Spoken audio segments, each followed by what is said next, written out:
42 million. 42 million tons of waste is generated every year. 72%. 72% of this waste is generated by Class 1 cities like Mumbai. They need 1 million acres of landfills. 2 times. India's waste management sector generates twice as many carbon emissions as any average Asian country. 71 to 1 is the ratio that 1 ton of waste can generate 71 tons of industrial, household, everyday items. We're here today, individually, as an environmental engineer, a government policy advisor, and a chief marketing officer. But as a team, we're social entrepreneurs. They say the best business ideas come from personal experiences. In the past couple of years, all 3 of us have visited India and witnessed firsthand the damage caused by pollution and the mentality of those victim to its effects. We saw conditions that were simply unacceptable for any human to be living through. We saw trash everywhere, the streets, the sidewalks, and even private residential areas. As Indians, we feel a responsibility to protect our homeland. Through secondary research, which can be found in this binder, we were able to confirm our first-hand impressions of the waste management sector in India. The streets are in fact filthy, and they don't even think twice about littering. The second factor affecting much of Mumbai is simply a failing waste disposal system. The government is not ready to conquer a problem this big due to a lack of funding and organization. The way the government disposes of trash is also antiquated.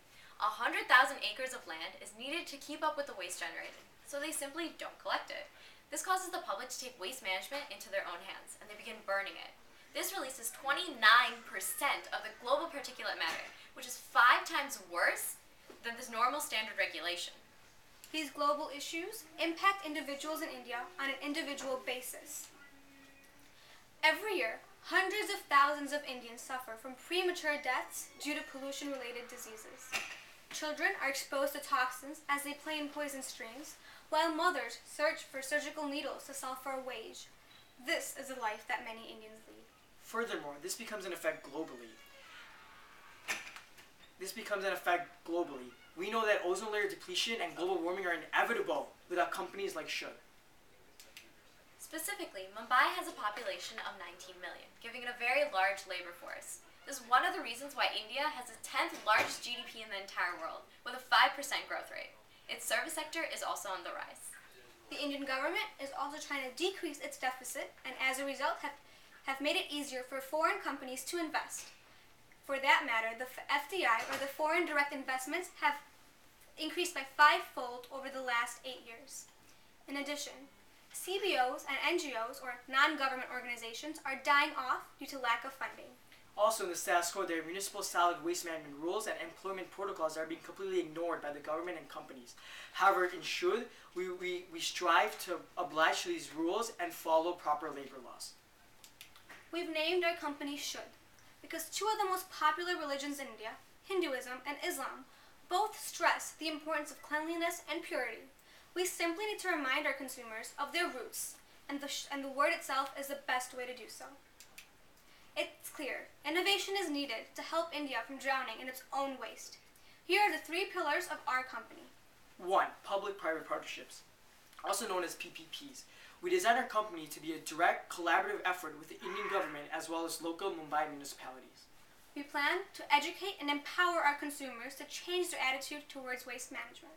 And developing a third world country is more than just handing out money. It's about sharing innovative technologies that can strengthen their infrastructure. Should will do just that by importing technologies such as anaerobic digestion. It's clear. We have a distinct approach. We have designed our company to be a closed corporation. This means that the individuals who share the most ownership and hold the most shares will be the individuals that will be involved in the day-to-day operation as well as committed to fulfilling Shoud's ultimate mission. We are also the first company to seek a financial partnership with the government. And lastly, we believe in investing in our consumers.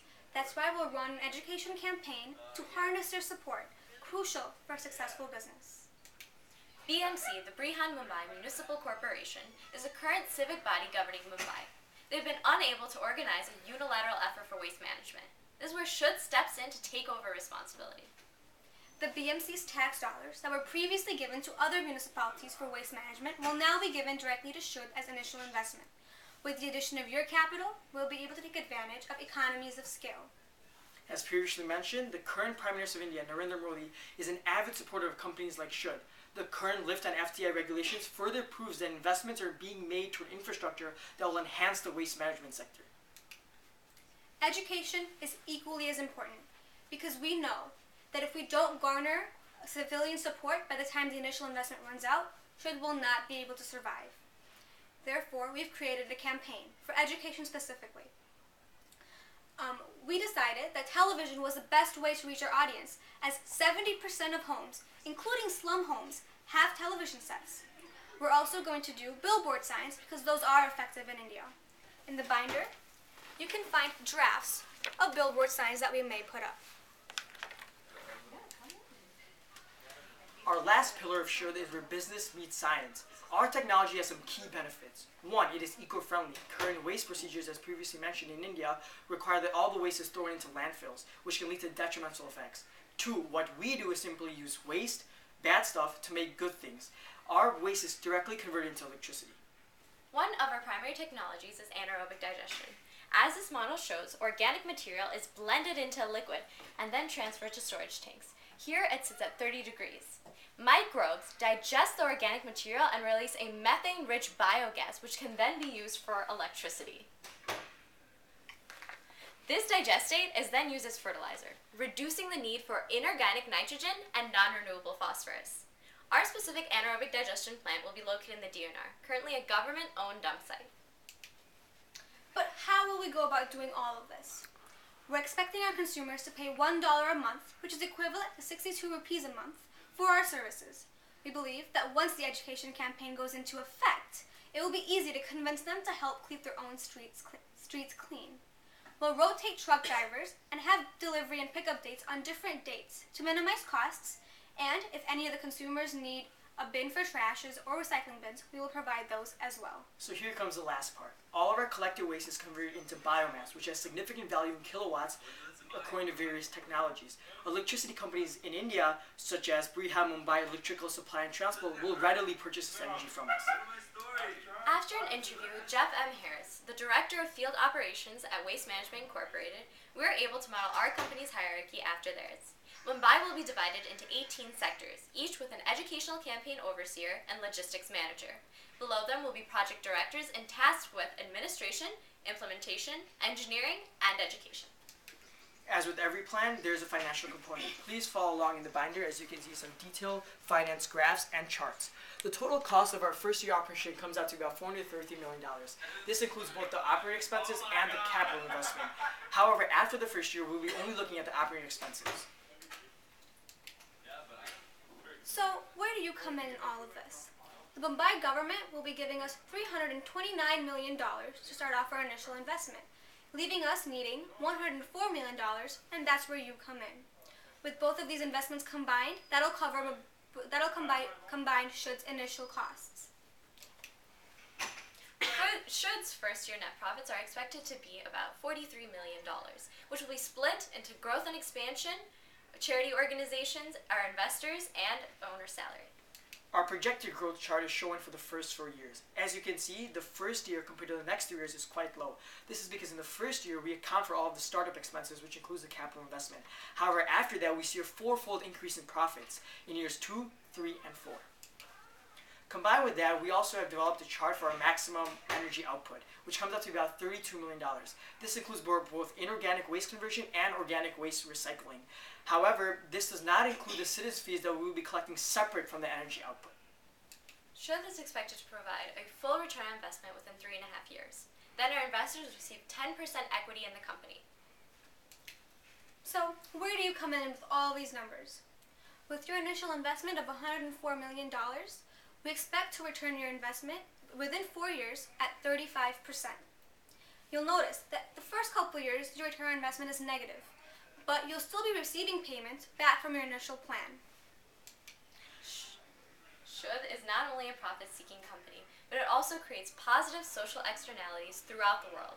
By cleaning up the streets of Mumbai, we not only reduce greenhouse gases, but also increase life expectancies across the board. In addition, Should adds to the growing economy of Mumbai by hiring an entire labor force for the operation of Should, such as campaign overseers, managers, and truck drivers. And this will help us increase standard of living for all Mumbai citizens as well as employment rates in the city of Mumbai. Furthermore, in the first 3 years, we will divert our resources and focus into expanding our company to the corporate sector as well as on a national and global scale. Now, we understand that was a lot of information thrown at you all at once. So here's what Shudh is really about. Let's talk about demand for a second and what the risk is of your investment. There aren't that many businesses that can say we have 100% demand. Everybody generates waste. There is a demand for that. Next, we understand that when you invest in a company or a plan, you don't just invest in that. You invest in the team that's running it.